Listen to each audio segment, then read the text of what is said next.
كل القلوب إلى الحبيب تميل.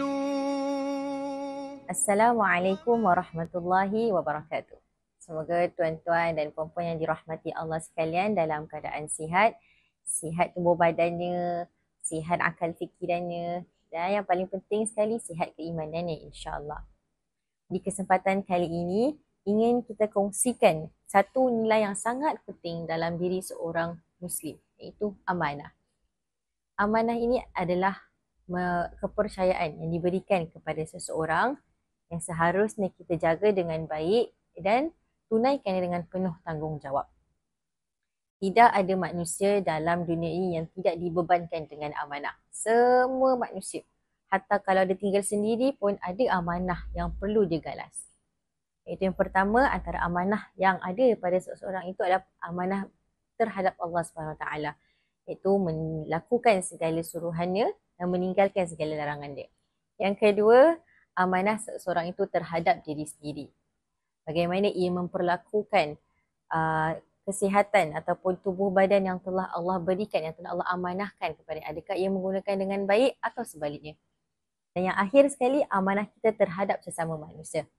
Amanah seorang suami terhadap isteri, amanah seorang orang tua terhadap anak-anaknya, amanah seorang pemimpin terhadap pengikut-pengikutnya. Dan dalam kehidupan seharian kita, apabila kita menjalankan amanah ni, kadang-kadang kita lebih cenderung melihat kekurangan orang lain berbanding dengan diri kita sendiri. Penting untuk kita muhasabah ataupun penting untuk kita fahami bahawasanya amanah ini bukan hanya sekadar kepercayaan. Oh, aku dah berikan kau kepercayaan, kau lakukanlah apa-apa nak. Tidak. Amanah ini sangat berkait rapat dengan keimanan. Ia merupakan cerminan keimanan kita dan Rasulullah SAW adalah contoh yang terbaik dalam menunjukkan amanah ataupun menunjukkan nilai-nilai amanah. Sebab itu beliau digelar sebagai Al-Amin. Dan gelaran ini diberikan kepada beliau sebelum beliau diangkat sebagai Rasul pun. Jadi pada bulan Ramadan ini kita muhasabah. Sekiranya ada amanah-amanah yang belum kita tunaikan dengan sempurna.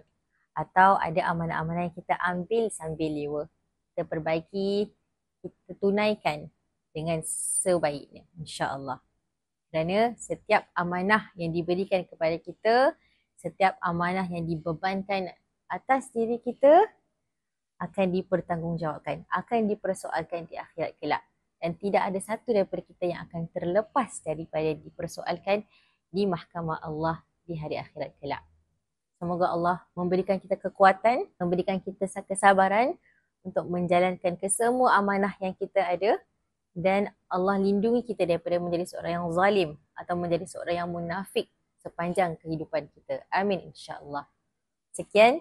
Assalamualaikum warahmatullahi wabarakatuh. كل القلوب إلى الحبيب تميل. ومعي بهذا شاهد ودليل. أما الدليل إذا ذكرت محمدا صارت دموع العاشقين تسيل.